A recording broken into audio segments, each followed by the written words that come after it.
Homeless man asks Clint Eastwood, "Can you give me $1?" Clint's response is shocking. The warm Los Angeles afternoon draped the city in a golden glow, the kind that made the world seem softer, quieter, if only for a moment. On Melrose Avenue, the scent of roasting coffee beans and street food mingled in the air, carried by a gentle breeze that stirred the corners of faded newspaper pages and the edges of busy pedestrians' jackets. Nestled at a corner cafe, Clint Eastwood sat alone at a small, sunlit table. He wore sunglasses that shielded most of his iconic face. But even the glasses couldn't hide the unmistakable presence of a man who had lived lifetimes both on and off the screen. The lines on his face, softened but not diminished by age, told their own story of grit and resilience. As people walked by, some paused, staring just long enough to question whether it was truly him before hurrying on their way. Across the bustling street, unnoticed by almost everyone, stood Kevin.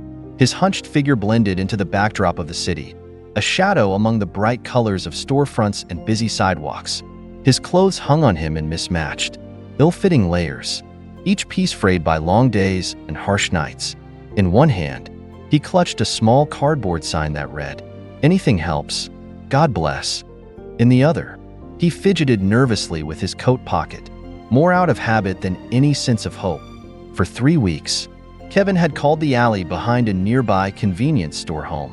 Nights on the cold concrete and days spent dodging judgmental stares had dulled him, but not completely.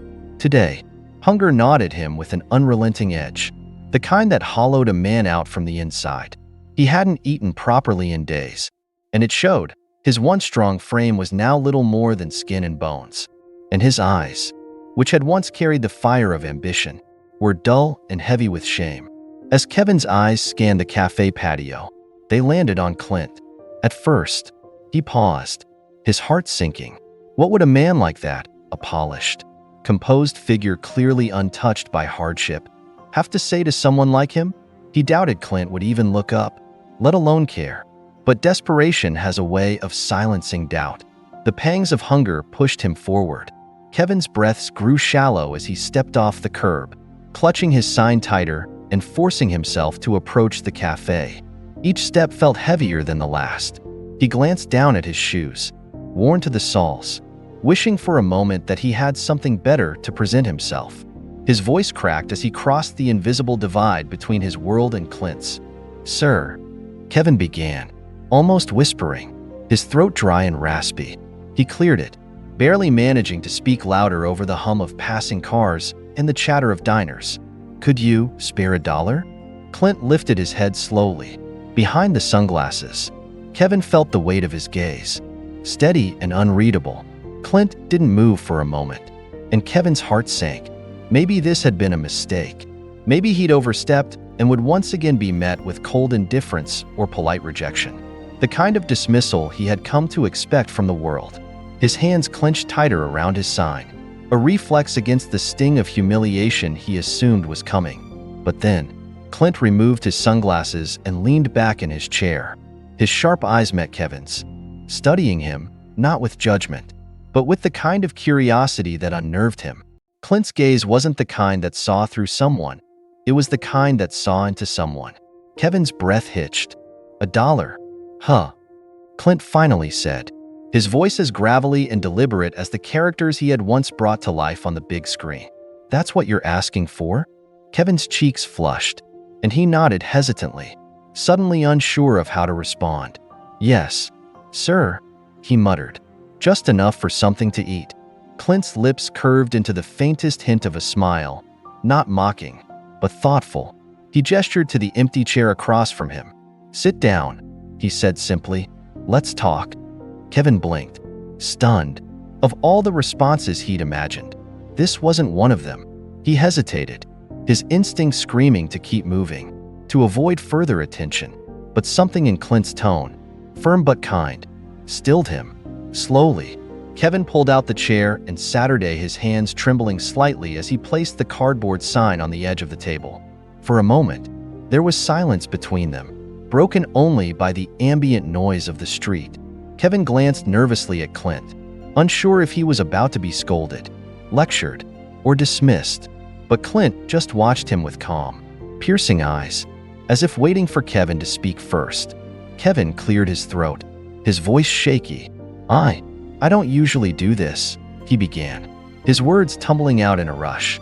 "Ask people for money. I mean, I've been trying to get back on my feet, but it's harder than I thought it'd be." Clint said nothing, and Kevin felt the weight of his own words hanging in the air. Embarrassed, he looked down at his hands, ashamed of how desperate he sounded. "I was a contractor," Kevin continued, his voice barely above a whisper. "Had my own crew, steady work. Then the recession hit, and the jobs dried up. I used up my savings trying to stay afloat, but it wasn't enough. Lost my house, lost everything." He paused, swallowing hard, his throat tight with emotion. "I never thought I'd end up like this, sleeping behind a dumpster, begging for spare change." He let out a bitter laugh, though there was no humor in it. "Funny, right? I spent my life building homes for other people, and now I can't even keep a roof over my own head." Clint leaned forward slightly, resting his elbows on the table and clasping his hands together. His expression remained calm, but there was a softness in his eyes now that hadn't been there before. When Kevin finally looked up, he saw it, a flicker of understanding, of recognition. "What's your name?" Clint asked, his voice gentle but steady. "Kevin," he replied hesitantly. Clint nodded, letting the name settle. "Kevin," he repeated, almost as if testing the sound of it. "You know, Kevin, I've played a lot of characters in my life, cowboys, soldiers, outlaws, and one thing I've learned is that every one of them had a story. Some were good, some were ugly, but what mattered wasn't where they started.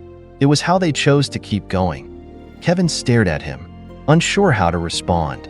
Clint's words felt heavy, carrying a weight he hadn't expected. "You're still here, aren't you?" Clint continued, "Still breathing, still talking, still trying. That means your story isn't over yet." Kevin felt a lump rise in his throat. He hadn't thought about his life as a story in a long time, not one worth telling. Anyway, for years, he'd been stuck in survival mode, too consumed by his circumstances to imagine anything beyond the next meal or the next night's shelter. "I don't know," Kevin admitted, his voice barely above a whisper. "I guess I'm just trying to make it through the day." Clint's eyes narrowed, not in judgment, but in thought. "That's not a story, Kevin. That's a sentence. You need a chapter, a real one, something you can build on." Before Kevin could respond, Clint reached into his pocket and pulled out a small, weathered wallet. Kevin braced himself, expecting Clint to hand him a few dollars and send him on his way. But instead, Clint slid a business card across the table. "Go here," Clint said, his tone firm but kind. "It's a shelter run by a buddy of mine. They'll help you get cleaned up, find a job, maybe even a place to stay. But it's up to you to take the first step." Kevin stared at the card, his hands trembling as he picked it up. For the first time in years, he felt a spark of something he thought he'd lost: hope. The Los Angeles afternoon hummed with life, the golden sunlight casting soft shadows on Melrose Avenue as people strolled by, immersed in their own worlds. Clint Eastwood sat at a small cafe table, his sunglasses resting low on his nose. His unmistakable presence radiated the quiet confidence that had made him an icon. As the steady hum of the street continued, a disheveled man cautiously approached, his steps hesitant and uncertain. His name was Kevin. He clutched a cardboard sign in one hand that read, "Anything helps. God bless." Kevin hesitated a few feet from Clint's table, unsure if he should even speak. He had been dismissed and ignored by countless strangers before, but hunger gnawed at his resolve, pushing him forward. "Sir," he said, his voice barely audible over the city's din, "could you spare $1?" Clint tilted his head slightly, his sharp eyes scanning Kevin from head to toe. He pulled his sunglasses down, revealing the piercing gaze that had once frozen men on the silver screen. His face was unreadable, his silence stretching longer than Kevin could bear. Kevin's heart pounded in his chest, and for a moment, he thought he might have made a terrible mistake. Maybe this man would wave him off, tell him to get lost like so many others. But then, Clint leaned back in his chair, the faintest smile tugging at the corners of his lips. $1. Huh, he said, his voice steady and gravelly, carrying the weight of decades of wisdom. Sit down. Let's talk. Kevin froze, caught off guard by the unexpected response. His mind raced with questions. Was this some kind of joke? But there was no hint of mockery in Clint's voice. No malice in his expression, just a calm, quiet curiosity that both unsettled and reassured him. After a long pause, Kevin nodded. Thank you, he muttered, his voice trembling as he pulled out the chair and sat across from Clint. He placed his sign on the edge of the table, angling it discreetly, not wanting to draw more attention than necessary. The air between them was heavy with unspoken words as they sat in silence. Kevin fidgeted, his hands trembling slightly.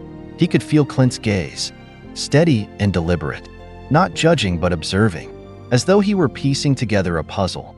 For the first time in a long while, Kevin felt truly seen, and it made him feel vulnerable in a way he wasn't prepared for. Finally, Kevin broke the silence, his voice shaky. I'm sorry if I'm bothering you, he began, the words tumbling out faster than he could control. I don't like asking people for money, but it's been hard, harder than I ever thought it could be. Clint didn't respond right away. He leaned forward slightly, resting his elbows on the table, his hands clasped loosely in front of him. His stillness felt like an invitation, a quiet assurance that Kevin had his full attention. The weight of that attention was almost too much for Kevin to bear, but at the same time, it compelled him to continue. I used to be a contractor, Kevin said, his voice growing steadier as the dam inside him began to break. Had my own crew, steady work. I was doing okay. You know, I wasn't rich or anything, but I could take care of myself.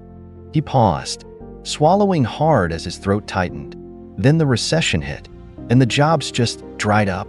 I tried to keep things together, burned through my savings to keep the bills paid, but it wasn't enough. The late notices started coming, then the foreclosure. He stopped, his voice catching in his throat. He glanced down at his hands, ashamed of the story spilling out of him. After that, Kevin trailed off, shaking his head. Well, you can guess the rest. Clint nodded slowly, his face calm but thoughtful. He didn't offer empty platitudes or meaningless reassurances. He simply listened, letting Kevin's words hang in the air. Kevin wasn't used to this, someone truly listening. Most people avoided his eyes, tossing loose change in his direction without so much as a glance, as if their kindness was a transaction rather than a connection. But Clint's silence wasn't dismissive, it was purposeful. Kevin took a shaky breath and continued. It's funny, you know? I spent my life building homes for other people, making sure their roofs didn't leak, their walls didn't crumble. And now, he let out a bitter laugh, though there was no humor in it. Now, I can't even keep a roof over my own head. The faintest flicker of emotion passed over Clint's face, understanding, perhaps, or something deeper. He leaned back in his chair, his gaze never leaving Kevin. When he finally spoke, his words were measured and deliberate, each syllable carrying weight. You know, Kevin, he began, his voice steady. I've played a lot of characters in my life. Cowboys, soldiers, detectives. And if there's one thing I've learned, it's that every one of them had a story. Some good, some bad, some downright ugly. But what mattered wasn't where they started. It was how they carried their story forward. Kevin blinked, taken aback. He hadn't expected such a response. And for a moment, he wasn't sure how to react. I don't know, he said finally, his voice barely above a whisper. I guess I'm just trying to make it through the day. Clint's eyes narrowed, not in anger, but in thought. That's not a story, Kevin, he said, his voice calm but firm. That's a sentence. You need a chapter, a real one, something you can build on. Kevin stared at Clint, unsure if he was serious. A chapter, he echoed, his voice tinged with disbelief. Clint nodded. You're still here, aren't you? Still breathing, still talking, still asking for $1. That means your story isn't over yet. The words hit Kevin harder than he expected, cutting through the fog of despair that had clouded his mind for so long. He wanted to argue, to tell Clint he didn't understand what it was like to live with nothing. to carry the weight of failure every single day. But something in Clint's voice, in his unwavering gaze, stopped him. After a long silence, Clint reached into his pocket and pulled out his wallet. Kevin's heart sank slightly, expecting Clint to hand him a few bucks and send him on his way. But instead, Clint pulled out a small business card and slid it across the table. "Go here," Clint said, his tone firm but kind. "It's a shelter run by a buddy of mine. They'll help you get cleaned up, find a job, maybe even a place to stay. But it's up to you to take the first step." Kevin stared at the card, his hands trembling as he picked it up. The name and address printed on it felt like a lifeline, something fragile and full of promise. For the first time in years, Kevin felt a spark of hope, small, but enough to light a path forward. Kevin attempted a laugh, but it came out thin and empty, the sound of someone too tired to find humor in his own pain. "It's ironic, isn't it?" he said, his voice tinged with bitterness. "I spent my life building homes for other people, making sure their roofs didn't leak, their walls didn't crumble. And now, I can't even manage to keep a roof over my own head." He looked down at the table, avoiding Clint's gaze, the weight of his own words pressing heavily on him. Clint didn't flinch. His face remained calm, but something in his eyes shifted, softened, perhaps, or filled with a quiet understanding. He leaned forward slightly, resting his elbows on the table and clasping his hands loosely. The atmosphere between them seemed to change, growing heavier, quieter, as though the rest of the world had faded into the background, leaving only the two of them. After a moment, Clint broke the silence. "What's your name?" he asked, his tone steady but gentle, like someone who wasn't just making small talk, but genuinely wanted to know. Kevin hesitated, surprised by the question. "It's Kevin," he said, his voice barely above a whisper. Clint nodded thoughtfully, repeating the name softly as though testing its weight. "Kevin," he said, letting the syllables linger. "You know, I've played a lot of characters in my life, cowboys, soldiers, detectives, and if there's one thing I've learned, it's that every single one of them had a story. Some were good, some were bad, and some were downright ugly. But the thing that mattered most wasn't where their stories started, it was how they chose to carry them." Kevin looked up, caught off guard by the sincerity in Clint's voice. There was no condescension, no pity, just a man sharing a hard-earned truth. Clint leaned back in his chair, his gaze steady. "So, tell me this," he said, his voice firm but not unkind. "What's the next chapter of your story?" For a moment, Kevin stared at him, unsure if Clint was being serious. The words felt too big, too far removed from the reality of his daily struggle.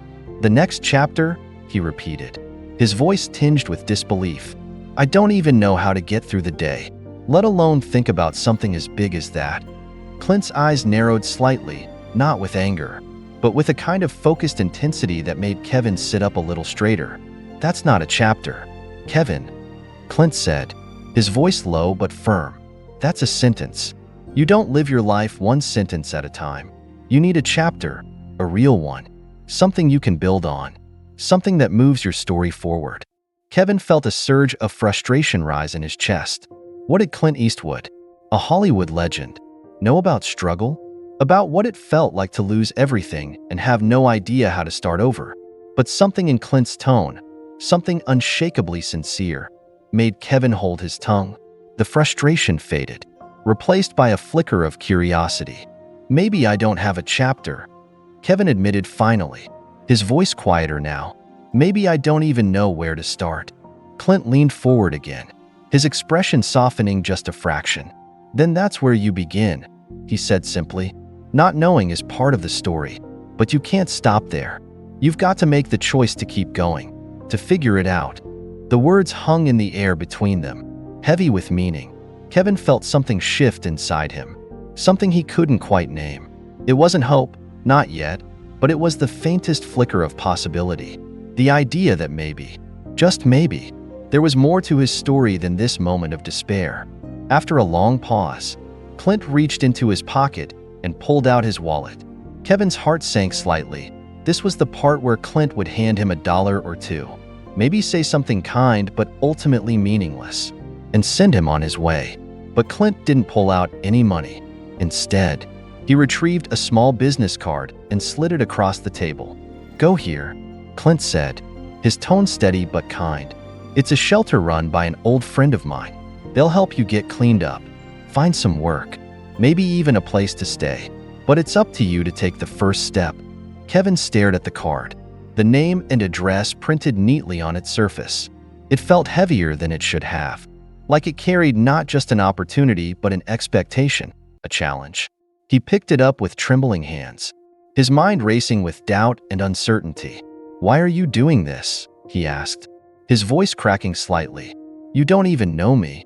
Clint's expression softened further, a small, almost imperceptible smile tugging at the corners of his lips.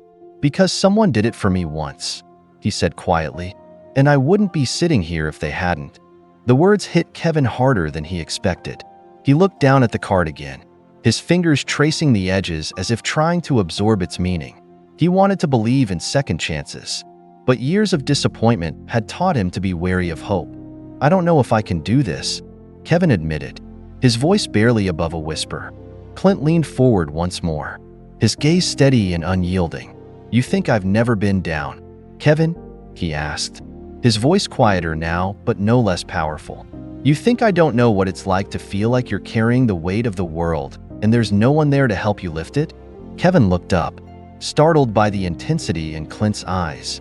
For the first time, he saw not a Hollywood star but a man who had lived through his own struggles, who carried his own scars. "I grew up dirt poor in the middle of the Depression," Clint continued, his voice steady but heavy with emotion. "I know what it's like to go to bed hungry, wondering if tomorrow will be any better. And let me tell you something, it's not about how hard you fall. It's about whether you're willing to get back up, even when the odds are stacked against you." The words landed like a punch to Kevin's chest, knocking the air out of him. He wanted to argue, to push back, but he couldn't. Clint's words were too raw, too real. They cut through the layers of doubt and despair that had built up over years, leaving Kevin with nothing to hide behind. "It's not going to be easy," Clint said, his tone softening slightly, "but nothing worth doing ever is. The only thing you can do is decide whether you're going to let this break you or use it to build something better." Kevin stared at the card again, his mind a whirlwind of fear, doubt, and something else, something he hadn't felt in a long time. "Hope. I'll think about it," Kevin said finally, his voice barely above a whisper. Clint nodded, his expression calm but resolute. "That's all I'm asking," he said simply. And in that moment, something began to shift, not just for Kevin, but for both of them. Clint reached into the back pocket of his jeans, pulling out a worn leather wallet that looked like it had been through decades of memories. Kevin's heart sank. He braced himself for what he assumed was the inevitable, a couple of bucks handed over with polite indifference, like so many times before. But instead, Clint slid something unexpected across the table, a business card. The card was simple, the edges slightly frayed, but it bore an address and the name of a shelter Kevin didn't recognize. Clint tapped it gently with his finger. "Go here," he said, his voice steady, carrying just enough weight to make it clear he wasn't making a suggestion. It was an invitation. "It's run by a friend of mine. They'll help you get cleaned up, find work, maybe even a place to stay. But," he added, leaning forward slightly, his eyes meeting Kevin's, "it's up to you to take the first step." Kevin stared at the card as if it were made of glass, fragile yet impossibly heavy. His hands trembled as he picked it up, running his fingers over the raised letters of the address. Doubt gnawed at the edges of his mind, threatening to drown out the faint flicker of hope that had begun to stir. "Why are you doing this?" he asked, his voice cracking under the weight of years of rejection and disappointment. "You don't even know me." Clint's expression softened, the hard lines of his face easing into something almost tender. "Because someone did it for me once," he said simply, his tone calm yet heavy with meaning. "And I wouldn't be here if they hadn't." Kevin hesitated, the doubts clawing at him like old, familiar demons. "I don't know," he said after a long pause, his voice barely above a whisper. "I've tried places like this before. They don't really help people like me." Clint leaned back in his chair, crossing his arms over his chest as he studied Kevin with the kind of piercing gaze that seemed to see past the layers of excuses and straight into the heart of a person. "People like you?" Clint asked, his voice calm but pointed. "What does that even mean? You think I don't know what it's like to feel forgotten? To feel like the world's written you off?" Kevin looked up, startled by the intensity in Clint's voice. There was no pity there, no condescension, just a quiet conviction that made Kevin's doubts falter. "I grew up dirt poor during the Great Depression," Clint continued, his voice steady but tinged with the weight of memory. "I know what it's like to go to bed hungry, wondering if tomorrow will be any better. And let me tell you something, Kevin, it's not about how hard you fall. It's about whether you're willing to get back up, even when the odds are stacked against you." The words hit Kevin like a punch to the gut. For a moment, he sat there in stunned silence, staring at the card in his hand. It felt like both a lifeline and a challenge, and he didn't know if he was ready for either. "I don't know if I can do this," he admitted, his voice trembling. "What if I fail again?" Clint leaned forward, resting his elbows on the table. His gaze was steady, unwavering. "Then you get back up again," he said simply. "Failing doesn't make you a failure, Kevin. Giving up does." Kevin swallowed hard, the weight of Clint's words pressing against the years of shame and hopelessness he had carried. For the first time in what felt like forever, he felt something stir inside him, a faint flicker of hope, fragile but persistent. "I'll think about it," Kevin said finally, his voice barely audible. Clint nodded, a small smile tugging at the corners of his mouth. "Good. That's all I'm asking." As Kevin stood to leave, he clutched the business card tightly in his hand, his mind swirling with uncertainty and fear. He paused, glancing back at Clint. "Thanks for listening," he said awkwardly, his voice strained but sincere. Clint gave him a small nod, slipping his sunglasses back on as if to signal the conversation was over.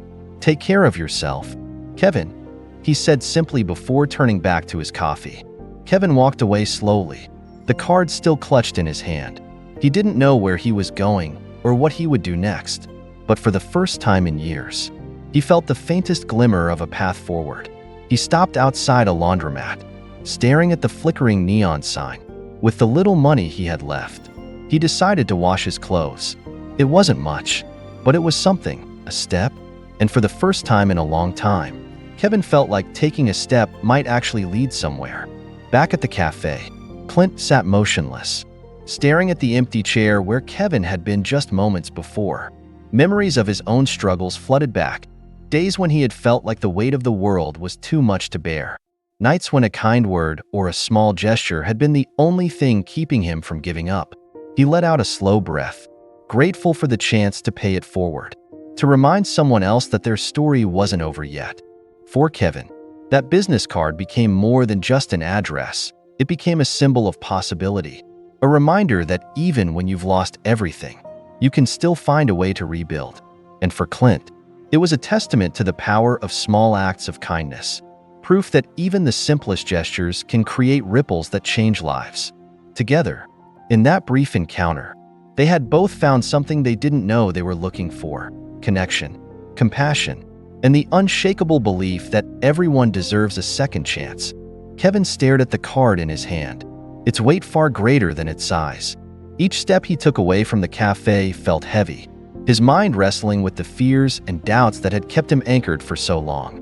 Yet, beneath the uncertainty, a quiet spark refused to be extinguished. The card wasn't just an address, it was a challenge, an opportunity, and perhaps a lifeline. As he approached the laundromat, the hum of washing machines and the faint scent of detergent pulled him out of his thoughts.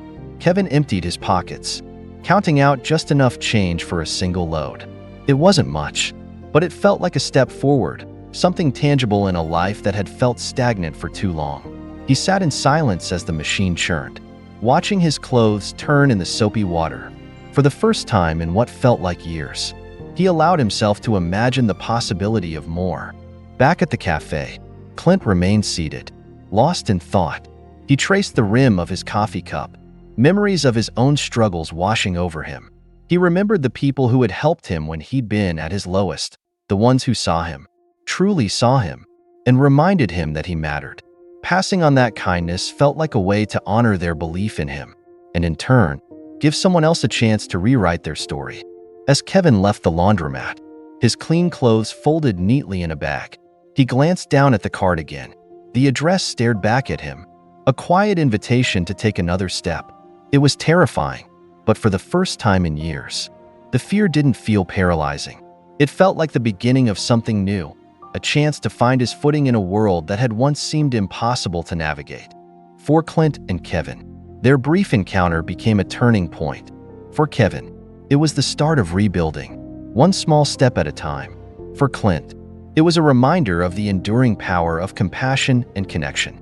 In that fleeting moment, their lives intertwined, proving that even the smallest gestures can carry the greatest weight, and that everyone, no matter how lost, deserves a chance to find their way again.